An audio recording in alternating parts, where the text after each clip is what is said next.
Hello friends, welcome back to Bacher Pathshala and welcome back to again biology class. বায়োলজিতে আমাদের sell চলছিল, যারা ক্লাসগুলো দেখছো তারা নিশ্চয়ই জানো। আমাদের এর আগের দিন আমরা স্লাইডে সেল করেছিলাম এবং আজকে আমরা আবার সেকেন্ড ক্লাস নিয়ে চলে এসেছি সেলের। চলো তাহলে আজকে আমরা দেখে নেওয়া যাক যে আজকে আমাদের টপিকে কী কী রয়েছে। আজকে আমরা সবার ফার্স্টে স্টার্ট করব ইউক্যারিওটিক আর প্রোক্যারিওটিক সেল দিয়ে। সবার প্রথমে আমরা জেনে নেব যে ইউক্যারিওটিক আর প্রোক্যারিওটিক সেলটা ঠিক কী, এদের মধ্যে পার্থক্যটা কোথায়, ঠিক কী কী কারণে এরা একে অপরের থেকে আলাদা। এই যে তোমরা স্ট্রাকচারটা দেখতে পাচ্ছ, এটা হচ্ছে একটি প্রোক্যারিওটিক সেলের স্ট্রাকচার, ঠিক আছে। আর এই যে এখন তোমরা দেখতে পাচ্ছ যেটি, সেটি হচ্ছে একটি ইউক্যারিওটিক সেলের স্ট্রাকচার। আচ্ছা, তোমরা ছবি দুটো দেখে নিজেরাই নিশ্চয়ই বুঝতে পারছো যে কোন ছবিটি বেশি জটিল আর কোন ছবিটি তুলনামূলকভাবে একটু সিম্পল।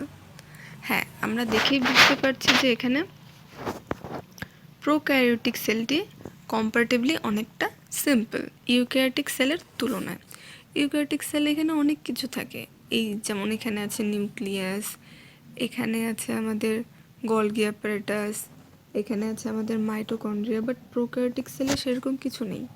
প্রোক্যারিওটিক সেলে জাস্ট সিম্পল এখানে ফ্ল্যাজেলা থাকে, যেটা কিনা যে কোনো প্রাণীর ক্ষেত্রে মুভমেন্টের জন্য সাহায্য করে, এবং জাস্ট ভেতরে কিছু রাইবোজোম থাকে, আর হচ্ছে নিউক্লিয়াস থাকে, বাট সেটা ভালোভাবে থাকে না।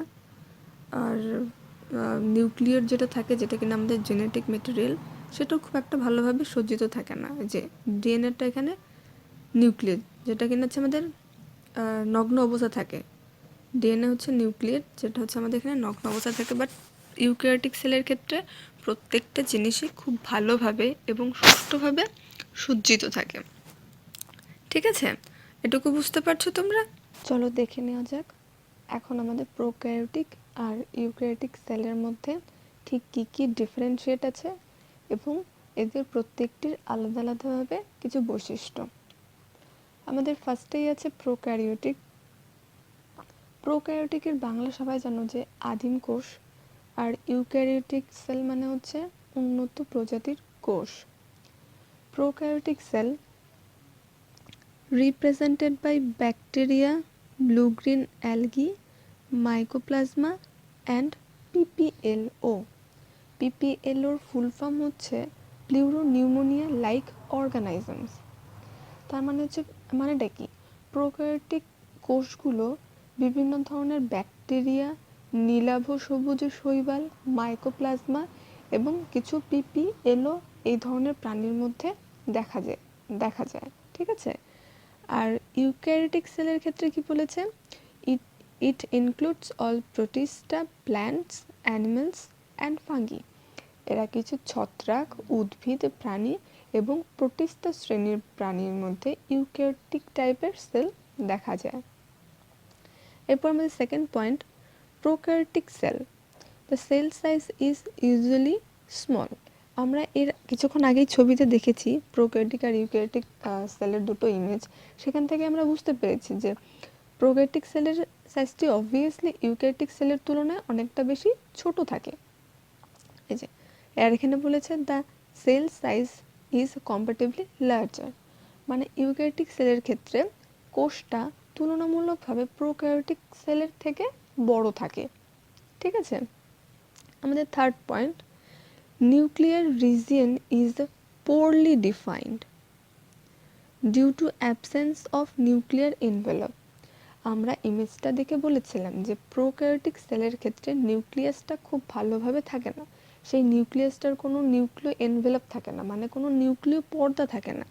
আর সেই নিউক্লিয় পর্দা না থাকার জন্য নিউক্লিয়ার রিজনটা খুব ভালোভাবে সজ্জিতও থাকে না। নিউক্লিয়েট মানে হচ্ছে জেনেটিক মেটেরিয়াল, ডিএনএ, বা সোজা কথায় আমরা এটাকে বলতে পারি DNA. Nucleoid is not surrounded by a nuclear membrane. এই যে আমাদের জেনেটিক ডিএনএ বহনকারী যে নিউক্লিয়েটটি, সেটিও কোনো রকম পর্দা দিয়ে ঘেরা থাকে না, সেটা হচ্ছে প্রোক্যারিওটিক সেলের ক্ষেত্রে, ঠিক আছে। আর ইউক্যারিওটিক সেলের ক্ষেত্রে কি বলেছে, ডিস্টিংক্ট নিউক্লিয়াস ইজ প্রেজেন্ট, মানে একদম সুষ্ঠু সম্পন্ন স্বতন্ত্র বৈশিষ্ট্য সম্পন্ন একটি নিউক্লিয়াস এখানে প্রেজেন্ট থাকে। Nuclear material is surrounded by a nuclear membrane, আর নিউক্লিয়ার মেটেরিয়াল যেটা নিউক্লিয়াসের মেইন জিনিসটা, ভেতরের মেইন নিউক্লিয় বস্তুটা, সেটা একটি নিউক্লিয়ার মেমব্রেন দিয়ে আবদ্ধ থাকে, মানে নিউক্লিয় পর্দা দিয়ে সুষ্ঠুভাবে ঘেরা থাকে। আর ঠিক সেই কারণেই it is not direct contact with a cytoplasm, যেহেতু এটা খুব ভালোভাবে নিউক্লিয় পর্দা দিয়ে ঘেরা থাকে চারপাশটা, সেজন্য এটা সাইটোপ্লাজমের সংস্পর্শে থাকে না। হ্যাঁ, সাইটোপ্লাজমের মধ্যেই থাকে, কিন্তু নিউক্লিয় বস্তুটা সাইটোপ্লাজমের সাথে ডিরেক্ট কন্ট্যাক্টে থাকে না, সেটা একটি পর্দা দিয়ে পৃথক করা থাকে। সেটাই বলছে, nuclear membrane is not direct contact with cytoplasm. এরপর আমাদের fourth point, nucleolus is absent and nucleolus is present. Prokaryotic সেলের ক্ষেত্রে নিউক্লিওলাস থাকে না, আর ইউক্যারিওটিক সেলের ক্ষেত্রে নিউক্লিওলাস থাকে। ঠিক আছে, এখন আমাদের 5 নম্বর পয়েন্টে কি বলেছে প্রোক্যারিওটিক সেলের ক্ষেত্রে। প্রোক্যারিওটিক সেলের ক্ষেত্রে protein synthesis occurs in cytoplasm. আমরা এর আগের দিনের ক্লাসে আলোচনা করেছিলাম, তোমরা সবাই যদি ইমাজিন করতে পারো যদি একটি সেলের ছবি, তার ভেতরে যে জেলির মতো যে জিনিসটা থাকে সেটাই হচ্ছে আমাদের সাইটোপ্লাজম। সেই সাইটোপ্লাজমের মধ্যে বিভিন্ন ধরনের সেল অর্গানেলস, রাইবোজোম, ইউক্যারিওটিক সেলের ক্ষেত্রে মাইটোকন্ড্রিয়া, গলগি বডিস, এক্সেট্রা, আরও যে কোনো জিনিসের প্রত্যেকটা হচ্ছে সাইটোপ্লাজমের মধ্যে সজ্জিত থাকে। ঠিক সেভাবেই এই সাইটোপ্লাজমের মধ্যেই হচ্ছে প্রোটিন সিনথেসিস, মানে প্রোটিন সংশ্লেষণ হয়ে থাকে, সেটা হচ্ছে প্রোক্যারিওটিক সেলের ক্ষেত্রে। প্রোক্যারিওটিক সেলের ক্ষেত্রে এই প্রোটিন সংশ্লেষণটা একমাত্র সাইটোপ্লাজমের মধ্যেই হয়ে থাকে। কিন্তু ইউক্যারিওটিক সেলের ক্ষেত্রে এখানে কি বলেছে, ইউক্যারিওটিক সেলের ক্ষেত্রে protein synthesis tax place in cytoplasm, mitochondria and plastid. Prokaryotic সেলের ক্ষেত্রে প্রোটিন সংশ্লেষণটা শুধুমাত্র সাইটোপ্লাজমের ক্ষেত্রে হয়ে থাকে, সাইটোপ্লাজমের মধ্যে হয়ে থাকে। কিন্তু ইউক্যারিওটিক সেলের ক্ষেত্রে এই প্রোটিন সংশ্লেষণটা সাইটোপ্লাজমে তো হয়েই থাকে, এর সাথে সাথে মাইটোকন্ড্রিয়াতেও হয়ে থাকে, এছাড়া প্লাস্টিডের মধ্যেও হয়ে থাকে। 6 নম্বর point, membrane bound organelles are absent. এখানে কোনো মেমব্রেন বাউন্ড অর্গানেলস থাকে না, কোনো পর্দা সমেত কোনো কোষীয় অঙ্গাণু প্রোক্যারিওটিক সেলের ক্ষেত্রে দেখা যায় না। কিন্তু ইউক্যারিওটিক সেলের ক্ষেত্রে মেমব্রেন বাউন্ড অর্গানেলস আর প্রেজেন্ট, পর্দা সমেত বিভিন্ন ধরনের কোষীয় অঙ্গাণু এখানে দেখতে পাওয়া যায় সাইটোপ্লাজমের ভেতরে। আমরা ফার্স্টেই যদি আমাদের ইউক্যারিওটিক সেলের যে ইমেজটা ছিল সেটা যদি আমরা ইমেজিন করতে পারি, আমরা সেখানে দেখতে পেরেছিলাম অনেক রকমের জিনিস ছিল। আমরা আগেই বলেছি সেখানে বিভিন্ন রকমের জিনিস ছিল।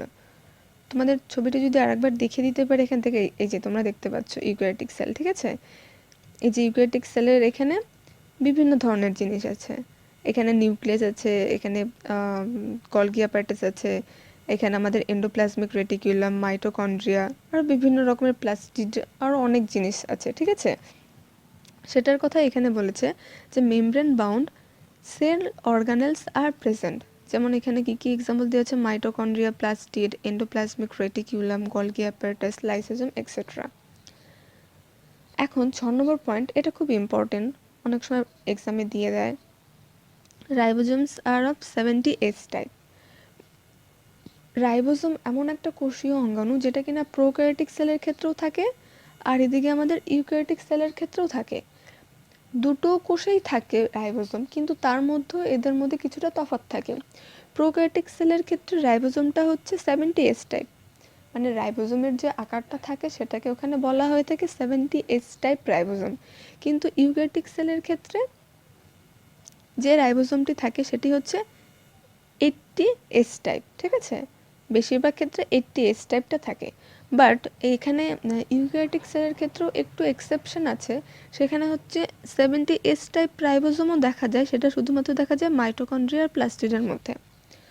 অনেক সময় এক্সেপশন থেকেও পরীক্ষাতে কোশ্চেন দিয়ে দেয় যে ইউক্যারিওটিক সেলের কোন কোষীয় অঙ্গাণুর মধ্যে 70S টাইপ রাইবোজোম দেখা যায়। তাহলে সেক্ষেত্রে আমাদের আনসার হবে মাইটোকন্ড্রিয়া অ্যান্ড প্লাস্টিড। ঠিক আছে, বুঝতে পারছো তোমরা সবাই? এখন আমাদের 8 নম্বর পয়েন্ট, চলো দেখে নেওয়া যাক। এখানে কি বলেছে, প্রোক্যারিওটিক সেলের ক্ষেত্রে সেন্ট্রিওলস যেমন centrosome, central apparatus are absent. Prokaryotic সেলের ক্ষেত্রে কোনো এ ধরনের কোনো সেন্ট্রিওলস থাকে না, কিন্তু ইউক্যারিওটিক সেলের ক্ষেত্রে সেন্ট্রিওলস আর প্রেজেন্ট। ঠিক আছে, আমাদের 9 নম্বর point, cell division takes place by fission or budding.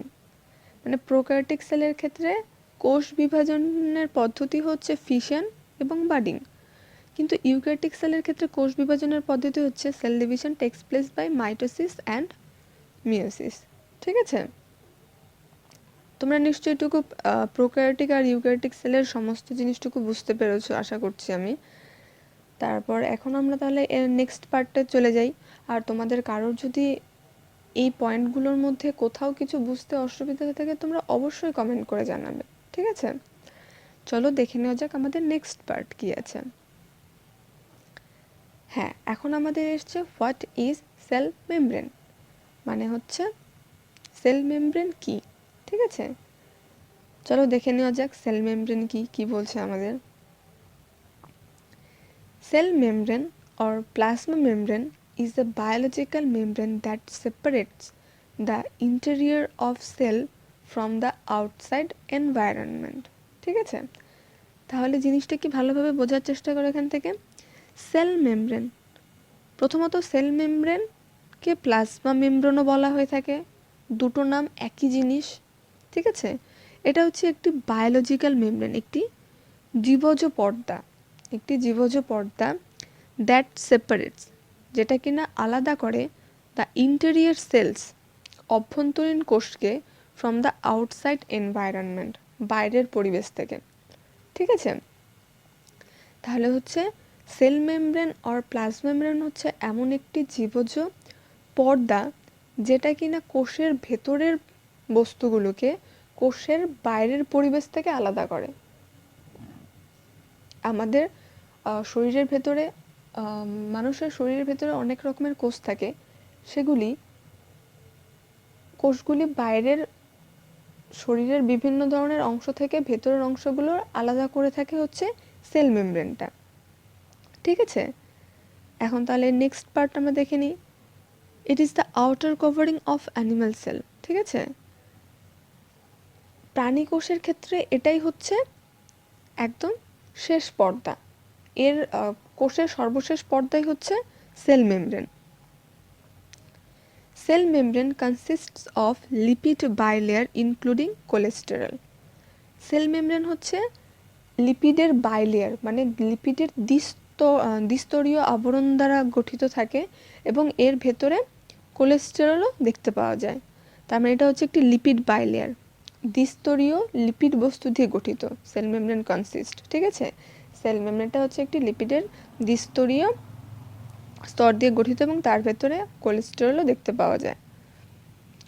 এরপর কি বলেছে, controls the movement of substance in and out of cells and organelles. মানে এটা এখানে কি বলেছে, কন্ট্রোল মানে এটাকে কন্ট্রোল করে, control the movement of substance in and out of cells, মানে কোষের ভেতরে এবং বাইরে বিভিন্ন বস্তুর আদান প্রদান, যে মুভমেন্টটা, যেটা চলাচলটা, সেটাকেই হচ্ছে কন্ট্রোল করে সেল মেমব্রেন। ঠিক আছে, আর সিলেক্টিভলি পারমিয়েবল, যেহেতু আমরা বললাম এটা কোষের ভেতরের এবং বাইরের বিভিন্ন আয়নের চলাচল ব্যবস্থার মধ্যে অনেকটা কন্ট্রোল করে থাকে, সেজন্য এটাকে সিলেক্টিভলি পারমিয়েবল বলা হয়ে থাকে। ঠিক আছে, selectively permeable to ions and organic molecules. এই যে বিভিন্ন ধরনের অর্গানিক মলিকিউলস থাকে এবং আয়নগুলো থাকে, সেগুলো কোষের ভেতরে যাতায়াত করার জন্য যে মুভমেন্টটা থাকে সেই মুভমেন্টটাকে কন্ট্রোল করে থাকে সেল মেমব্রেন। ঠিক আছে, এই যে আমরা এখানে একটি সেল মেমব্রেনের স্ট্রাকচার দেখতে পাচ্ছি, এটা হচ্ছে একটা নর্মাল সেল মেমব্রেনের স্ট্রাকচার। ঠিক আছে, এখন আমরা পুরো সেলের একটা যদি ইমেজ আমরা ইমাজিন করতে পারি, সেই সেলের একদম বাইরের যে পর্দাটা থাকে সেটাই হচ্ছে সেল মেমব্রেন। সেটাকে আমরা যদি জুম করে দেখি তাহলে এখানে আমরা দেখতে পাবো যে এরকম একটা এই যে এই হচ্ছে একটা লিপিডের আস্তরণ, আর এই যে নিচের দিকে হচ্ছে একটা লিপিডের আস্তরণ, সেটাই বলা হয়েছিল লিপিড বাইলেয়ার, মানে দ্বিস্তরীয় আবরণ। ঠিক আছে, এই যে এর ভেতরে আছে আমাদের কোলেস্টেরল, এই যে এর ভেতরে বিভিন্ন জায়গায় কোলেস্টেরল দেখতে পাওয়া যায়। সেই জন্য এখানে বলা হয়েছিল যে ইট is the consist of lipid bilayer including cholesterol. ঠিক আছে, তাহলে সেল মেমব্রেনটা কি সেটা তোমরা বুঝতে পারলে? আশা করছি তোমরা সবাই বুঝতে পারছো। যদি কোথাও বুঝতে অসুবিধা থাকে তাহলে সেটা অবশ্যই আমাকে জানাবে। চলো দেখে নেওয়া যাক এখন আমাদের নেক্সট পার্টটা। আমাদের নেক্সট পার্টে আছে যে what is a cell wall. আমরা এতক্ষণ আলোচনা করলাম what is a cell membrane, আর এখন হচ্ছে হোয়াট ইজ সেল ওয়াল। আমাদের ফার্স্ট পয়েন্ট আছে সেল ওয়াল হচ্ছে একটি it is non living and permeable. It is non living মানে এটা কোনো জীবজ বস্তু নয়, এবং এটা পারমিয়েবল এবং এটি ভেদ্য, মানে এর ভেতর দিয়ে জিনিস বিভিন্ন রকমের আয়ন্স এবং অর্গানিক মলিকিউলস আদান প্রদান করতে পারে। আমাদের নেক্সট পয়েন্টে আছে cell wall is just outside the cell membrane. Cell wall is just outside the cell membrane. আমরা একটু আগে যে সেল মেমব্রেনটা আলোচনা করলাম সেই সেল মেমব্রেনের ঠিক বাইরের স্তরটাই হচ্ছে সেল ওয়াল, কিন্তু সেখানে একটি লাইন আমাদের ছিল যে cell membrane is the outer layer of animal cell, মানে প্রাণী কোষের ক্ষেত্রে সেল মেমব্রেনটাই হচ্ছে সবচাইতে বাইরের পর্দা। কিন্তু প্রাণী ছাড়াও যে ধরনের আরও অন্যান্য জীব বা উদ্ভিদ আছে তাদের সকলের ক্ষেত্রে সেল ওয়ালটা হচ্ছে সবচাইতে বাইরের, আর সেই সেল ওয়ালটা সেল মেমব্রেনের ঠিক বাইরেই থাকে। সেটাই এখানে বলা হয়েছে যে cell wall is just outside the cell membrane. Present in most prokaryotes, বিভিন্ন ধরনের প্রোক্যারিওটসের মধ্যে থাকে। প্রোক্যারিওটস মানে আমরা একটু আগে যে আলোচনা করলাম প্রোক্যারিওটস কাদের দিয়ে রিপ্রেজেন্ট করা হয়, ব্যাকটেরিয়া থাকে, সেখানে ব্লু গ্রিন অ্যালগে থাকে, মাইকোপ্লাজমা থাকে, পিপিএলও থাকে, সেগুলোকে এখানে বলা হয়েছে prokaryotes. Present in most prokaryotes, algae, fungi, eukaryotes including plants. ইউক্যারিওটসদের মধ্যে, প্ল্যান্টের মধ্যে হচ্ছে আমাদের সেল ওয়াল দেখা যায়, আর বাকি এ ধরনের উদ্ভিদে দেখা যায় একমাত্র প্রাণী অ্যানিম্যাল সেলে। ঠিক আছে, অ্যানিম্যাল সেলে হচ্ছে আমরা কি সেল ওয়ালটা কি থাকে অ্যানিম্যাল সেলে? সেল ওয়াল অ্যানিম্যাল সেলে থাকে না। ঠিক আছে, অ্যানিম্যাল সেলে সেল ওয়াল থাকে না। অ্যানিম্যাল সেলের ক্ষেত্রে হচ্ছে সেল মেমব্রেনটাই আউটার লেয়ার, সবচাইতে বাইরের পর্দা। এরপর আমাদের নেক্সট পয়েন্ট আছে দেয়ার আর 3 লেয়ার্স অফ সেল ওয়াল। একটা হচ্ছে প্রাইমারি ওয়াল, একটা হচ্ছে সেকেন্ডারি ওয়াল, আর একটা হচ্ছে মিডিল ল্যামেলা, মানে হচ্ছে মধ্যচ্ছদা বা মধ্যপর্দা। মানে সেল ওয়ালটার হচ্ছে আমাদের নর্মালি 3টি লেয়ার দেখতে পাওয়া যায়, একটি প্রাইমারি ওয়াল, আর একটি হচ্ছে সেকেন্ডারি, আর একটি মিডিল ল্যামেলা। ঠিক আছে, তাহলে তোমরা সেল ওয়ালটা বুঝতে পারলে যে সেল ওয়ালটা কি, আর সেল মেমব্রেন আর সেল ওয়াল দুটো এক জিনিস নয়। সেল মেমব্রেন আর প্লাজমা মেমব্রেন দুটো এক জিনিস ছিল।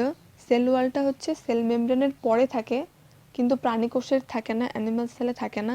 অ্যানিম্যাল সেলে শুধুমাত্র সেল মেমব্রেনটাই দেখতে পাওয়া যায়। ঠিক আছে, এই যে আমরা এখানে একটা ছবি দেখতে পাচ্ছি, দেখো তোমরা ইমেজটা ভালো করে এখানে নোটিস করো। এই যে যে জেলির মতো আমাদের লাস্টের যে স্তরটা দেখা যাচ্ছে সেটাই এখানে পয়েন্ট করেছে, এটা হচ্ছে সেল মেমব্রেন। ঠিক আছে, প্রাণী কোষের ক্ষেত্রে এটাই সবচাইতে বাইরে থাকে, কিন্তু এর বাইরে যে এই যে আমরা জিনিসটা দেখতে পাচ্ছি এটা হচ্ছে আমাদের সেল ওয়াল। বিভিন্ন ধরনের উদ্ভিদ কোষে, প্রোক্যারিওটসের মধ্যে, অ্যালগি, ফাঙ্গিতে এই সেল ওয়ালটাও দেখতে পাওয়া যায়, কিন্তু প্রাণী কোষের ক্ষেত্রে এই যে বাইরের যে সেল ওয়ালটা আছে সেটা দেখতে পাওয়া যায় না। এই ভেতরের যে সেল মেমব্রেনটা আছে সেটাই হচ্ছে সবচাইতে আউটার লেয়ার হয়ে থাকে। ঠিক আছে, এই যে সেলের মধ্যে আমরা এখানে নিউক্লিয়াস দেখতে পাচ্ছি। ঠিক আছে, এখানে যে জেলির মতো অংশটা রয়েছে সেটা হচ্ছে আমাদের সাইটোপ্লাজম। এই যে হালকা গ্রিন কালারের যে জিনিসটা আমরা দেখতে পাচ্ছি সেটা হচ্ছে আমাদের সাইটোপ্লাজম। ছোট ছোট পয়েন্ট যেগুলো আছে সেগুলো হচ্ছে আমাদের রাইবোসোম। রাইবোজোম প্রোক্যারিওটিক সেলের ক্ষেত্রেও থাকে, ইউক্যারিওটিক সেলের ক্ষেত্রেও থাকে, আমরা আগেই বলেছি। প্রোক্যারিওটিক সেলের ক্ষেত্রে হচ্ছে 70S টাইপ রাইবোজোম, আর ইউক্যারিওটিক সেলের ক্ষেত্রে হচ্ছে আমাদের 80S টাইপ রাইবোজোম। কিন্তু ইউক্যারিওটিক সেলের ক্ষেত্রে আমাদের এক্সেপশন আছে, মাইটোকন্ড্রিয়া আর প্লাস্টিডের ক্ষেত্রে 70S টাইপ রাইবোজোম থাকে। এই যে এখানে হচ্ছে পিঙ্ক কালারে যেটা আছে সেটা হচ্ছে আমাদের গলগি বডিজ। এই গ্রিন কালারের যেটা আছে ক্লোরোপ্লাস্ট বলতে আমরা সবসময় ক্লোরোফিল বুঝতে পারবো। ক্লোরোফিল মানে হচ্ছে আমাদের সবুজ রঙের কোনো একটা জিনিস। এই যে এখানে আছে আমাদের মাইটোকন্ড্রিয়া, ঠিক আছে। তারপরে যেখানে আছে আমাদের এন্ডোপ্লাজমিক রেটিকিউলাম, যেটা আমরা দেখতে পাচ্ছি।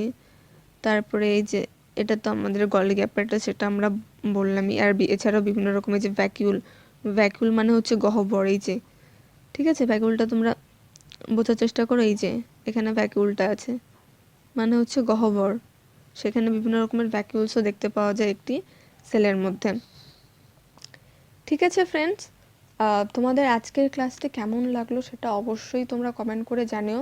আর ভালো লাগলে অবশ্যই লাইক, শেয়ার এবং তোমাদের ফ্রেন্ডসের সাথে শেয়ার করবে, এবং অবশ্যই সাবস্ক্রাইব করবে। সাবস্ক্রাইব করতে একদম ভুলবে না। আর দেখা হবে এরপর দিন নেক্সট ক্লাসে। ততদিন তোমরা এগুলো ভালো করে প্র্যাকটিস করতে থাকো। আর কারো কোথাও কোনো রকমভাবে বুঝতে অসুবিধা হলে সেটা অবশ্যই কমেন্ট করে জানিও। আর যারা আগের দিনের ক্লাসটি দেখোনি তারা অবশ্যই গিয়ে ফার্স্ট ক্লাসটা দেখে নেবে, সেটা তোমাদের ডেসক্রিপশনের দেওয়া লিঙ্কে দেওয়া থাকবে অবশ্যই। তাহলে তোমাদের আজকের ক্লাসটি বুঝতে আরও অনেক বেশি সুবিধা হবে। Thanks for watching our videos. By.